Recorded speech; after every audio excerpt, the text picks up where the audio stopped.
ఈరోజు మన విశ్లేషణను ఒక చాలా మౌలికమైన ప్రశ్నతో మొదలు పెడదాం. మనం ఉద్యోగం ఎందుకు చేస్తాం? డబ్బు సంపాదించడానికి. డబ్బెందుకు? ఆహారం కోసం.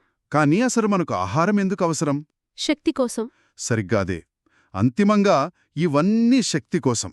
జీవించడానికి, పని చేయడానికి, చివరికి ఆలోచించడానికి కూడా మనకు శక్తి కావాలి. అవును. అయితే నా ప్రశ్న ఏంటంటే, ఈ శక్తి కేవలం మనం తినే ఆహారం నుండే వస్తుందా? లేక మనకు తెలియని ఇంకా ఏమైనా శక్తి రూపాలు మనల్ని నడిపిస్తున్నాయా? ఇది చాలా మంచి ప్రశ్న. సరిగ్గా ఇదే అంశాన్ని ఒక విభిన్నమైన కోణంలో మన ముందుంచుతోంది ఈరోజు మనం పరిశీలిస్తున్న ఆధారం. అదేమిటి? ఇది కె. విజయానంద్ గురూజీ రచించిన దైవశక్తి అనే పుస్తకం. దీనిలోని ముఖ్యమైన విషయాలను మనం ఈరోజు లోతుగా చర్చిద్దాం. రచయిత గురించి ఒక ఆసక్తికరమైన విషయం ఏమిటంటే, ఆయన విద్యార్హతలు బిఈ, ఎంబీఏ. అవును. అంటే ఒక ఇంజనీరింగ్ నేపథ్యం ఉన్న వ్యక్తి ఆధ్యాత్మికత, స్వస్థత వంటి అంశాలపై పుస్తకం రాయడం చాలా భిన్నమైన కలయిక కదా? అవును. అందుకే ఈ పుస్తకం అందించే దృక్కోణం కూడా చాలా ప్రత్యేకంగా ఉంటుంది. మన ఈరోజు చర్చ యొక్క ముఖ్య ఉద్దేశ్యం ఈ పుస్తకంలోని ప్రాథమిక భావనను అర్థం చేసుకోవడం. అంటే ఆరోగ్యమనేది శక్తి సమతుల్యతపై ఆధారపడి ఉంటుందని ఈ పుస్తకం చెబుతోంది. ఆ తర్వాత ఇందులో వివరించిన ఒక ఆచరణాత్మక పద్ధతి గురించి కూడా మనం తెలుసుకుందాం. సరే, అయితే ఈ శక్తి అనే భావనతోనే మొదలు పెడదాం. ఈ పుస్తకం కేవలం ఆహారం నుండొచ్చే శక్తి గురించి మాత్రమే కాకుండా ఇంకా చాలా రకాల శక్తుల గురించి మాట్లాడుతుంది అన్నారు. అవేమిటి? ఖచ్చితంగా. ఈ పుస్తకం ప్రకారం మనకు చూడటానికి కాంతి శక్తి కావాలి. ఓకే.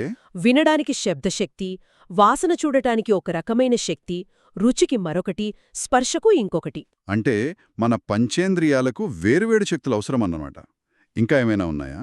ఉన్నాయి, చాలా ఉన్నాయి. శరీరంలోని ఇతర పనులకు కూడా శక్తులవసరమని పుస్తకం వివరిస్తోంది.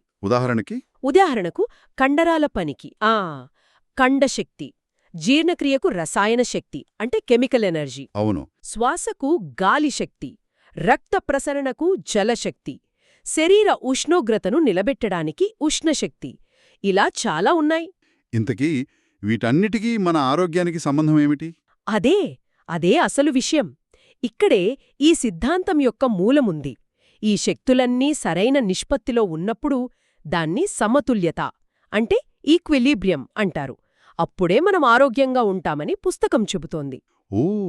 ఈ సమతుల్యత దెబ్బతిన్నప్పుడు అంటే ఏదైనా శక్తి అవసరమైన దానికంటే ఎక్కువైనా లేదా తక్కువైనా అనారోగ్యం వస్తుంది. అంటే అనారోగ్యం అంటే లోపల బ్యాలెన్స్ తప్పడం అన్నమాట. సరిగ్గా అదే. దీని ఆధారంగా వ్యాధులను కూడా వర్గీకరించారు. తక్కువ కాలం ఉండే అనారోగ్యాలను తరుణ వ్యాధి అంటే ఎక్యూట్ అని, జలుబు, జ్వరం లాంటివి. అవును. ఎక్కువ కాలం ఉండే వాటిని దీర్ఘకాలిక వ్యాధి అంటే క్రానిక్ అంటారు. షుగర్, బీపీ లాంటివా? కరెక్ట్. వాటితో పాటు మానసిక సమస్యలను సైకిక్ అని, మానసిక మరియు శారీరక సమస్యలు రెండూ కలిసుంటే వాటిని సైకోసోమాటిక్ అని కూడా పేర్కొన్నారు. వీటన్నిటికీ పరిష్కారం ఆయా శక్తులను తిరిగి సమతుల్యం చేయడమే. అవును. సరే, ఇది సిద్ధాంతం. మరి ఆచరణలో దీన్ని ఎలా ఉపయోగించవచ్చో చూద్దాం. ఈ పుస్తకంలో అక్యుప్రెషర్పై ఒక పూర్తి అధ్యాయం ఉందనన్నారు. అవును.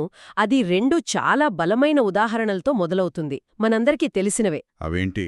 ఒకటి, బాగా అలసిపోయినప్పుడు పాదాలను ఒక 10 నిమిషాలు మర్దన చేస్తే మొత్తం శరీరానికి ఎలా విశ్రాంతి లభిస్తుంది. నిజమే.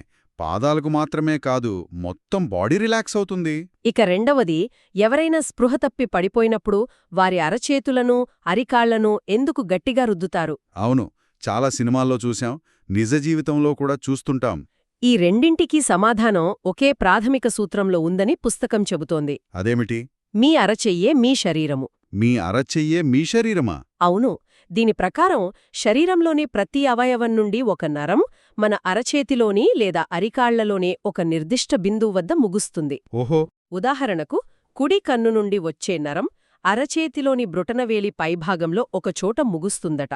అంటే మన అరచేతులు, అరికాళ్లు మన శరీరానికి ఒక పటం, ఒక మ్యాప్ లాంటివి అన్నమాట. అంటే మన చేతులు, కాళ్ళు మన శరీరానికి ఒక కంట్రోల్ ప్యానెల్ లాంటివి. సరిగ్గా అదే పదం, ఒక కంట్రోల్ ప్యానెల్. మరి ఈ పటాన్ని ఉపయోగించి ఆరోగ్యాన్ని ఎలా నిర్ధారించుకోవచ్చు? పుస్తకంలో వివరించిన పద్ధతి చాలా సులభం. అరచేతిలోని ఒక బిందువుపై ఒత్తిడి కలిగించినప్పుడు నొప్పి లేకపోతే దానికి సంబంధించిన అవయవం ఆరోగ్యంగా ఉన్నట్లు. ఓకే. అదే ఒకవేళ ఎక్కువ నొప్పి ఉంటే ఆ అవయవం అనారోగ్యంతో ఉన్నట్లు లెక్క. సరే, నొప్పి ఉన్న బిందువుని గుర్తించిన తర్వాత సమస్యను ఎలా పరిష్కరించాలి? అది కదా ముఖ్యమైన ప్రశ్న. అవును, పుస్తకం దీనికి 2 రకాల చికిత్సలను సూచిస్తోంది. చెప్పండి. మొదటిది తరుణ వ్యాధి అంటే ఎక్యూట్ సమస్యల కోసం. అంటే అకస్మాత్తుగా వచ్చే తలనొప్పి లాంటివి. కరెక్ట్. ఉదాహరణకు అకస్మాత్తుగా తలనొప్పి వస్తే ఎడమచేతి బ్రొటనవేలిపై ఉన్న సంబంధిత బిందువులను కుడిచేతి వేళ్లతో 10 నిమిషాల పాటు నొక్కి వదలాలి. ప్రెస్ అండ్ రిలీజ్ అన్నమాట. అవును, ప్రెస్ అండ్ రిలీజ్. ఇలా చెయ్యడం వల్ల తలనొప్పి తగ్గుతుందని పుస్తకంలో ఉంది. మరి మైగ్రేన్ వంటి దీర్ఘకాలిక సమస్యల సంగతేంటి? దానికి 10 నిమిషాలు నొక్కితే సరిపోదు గదా. సరిపోదు. అందుకే దీర్ఘకాలిక వ్యాధుల కోసం నిరంతర ఒత్తిడి అవసరం. దానికేం చేయాలి? దీనికోసం విత్తన చికిత్స అంటే సీడ్ థెరపీ అనే పద్ధతిని సూచించారు. విత్తన చికిత్స. ఇది చాలా కొత్తగా ఉంది. ఎలాంటి విత్తనాలు వాడతారు? మన వంటగదిలో ఉండేవే మిరియాలు, మెంతులు, బియ్యం, పెసలు ఇలాంటి సాధారణ విత్తనాలనే వాడతారు. వాటితో ఏం చేయాలి? సర్జికల్ టేప్ సహాయంతో ఈ విత్తనాలను నొప్పి ఉన్న బిందుపై అతికించాలి. ఓ! దీనివల్ల ఆ బిందుపై నిరంతరం ఒత్తిడి కలుగుతుంది. ఎంతసేపు ఉంచుకోవాలి? ఈ విత్తనాలు 24 గంటల వరకు పనిచేస్తాయి. వాటిని ప్రతిరోజూ మార్చాలి, ముఖ్యంగా తడవకుండా చూసుకోవాలి. కేవలం వ్యాధుల చికిత్సకే కాకుండా సాధారణ ఆరోగ్యానికి ఈ సూత్రాన్ని ఉపయోగించే ఏవైనా పద్ధతులున్నాయా? ఉన్నాయి, చాలా సులభమైన పద్ధతులున్నాయి. రోజూ అన్ని బిందువులను ఉత్తేజితం చేయడానికి 2 పద్ధతులు సూచించారు. అవేమిటి? ఒకటి, నమస్కారం పెట్టినట్లు 2 చేతులను దగ్గరగా చేర్చి 10 నిమిషాల పాటు చప్పట్లు కొట్టడం. Okay, clapping. అవును. ఇక రెండవది, చెప్పులు లేకుండా గరుకు నేలపై నడవడం. మొత్తానికి దైవశక్తి పుస్తకం నుండి మనం 2 ముఖ్య విషయాలు తెలుసుకున్నాం. చెప్పండి. మొదటిది, ఆరోగ్యమనేది శక్తుల సమతుల్యత అనే ప్రాథమిక భావన. రెండవది, అరచేతిని మన శరీరానికి ఒక కంట్రోల్ ప్యానల్గా భావించే అక్యుప్రెషర్ అనే ఆచరణాత్మక పద్ధతి. అవును, ఇది ఒక ఆసక్తికరమైన దృక్కోణం. శక్తి అనే ఒక విస్తృతమైన భావనను ఎవరైనా సరే తమ చేతులు లేదా వంటగదిలోని విత్తనాలతో ప్రయత్నించగల ఒక సులభమైన పద్ధతికి ఇది అనుసంధానిస్తుంది. నిజమే. ఈ పుస్తకాన్ని ఇంజనీర్ అయిన కె. విజయానంద్ గారు తన ఆనంద్ రిషి ఫౌండేషన్ ద్వారా ప్రచురించారు. ఈ చర్చ చివర్లో ఒక ఆలోచనను ఇక్కడ వదిలిపెడుతున్నాం. మీ అరచేయే మీ శరీరము అని ఈ పుస్తకం ప్రతిపాదిస్తోంది. ఒకవేళ ఈ ఆలోచనలో కొంచెం నిజమున్నా, మన శరీరంలోనే ఇంతటి క్లిష్టమైన పటాలు, స్వయం స్వస్థతా యంత్రాంగాలు ఉన్నట్లయితే మనకింకా తెలియని, మనం పూర్తిగా అర్థం చేసుకొని ఇంకెన్ని సంబంధాలు, సామర్థ్యాలు మనలో దాగి ఉన్నాయో కదా. బహుశా అసలైన దైవశక్తి బయటెక్కడో లేదు, మనలోనే ఉందేమో.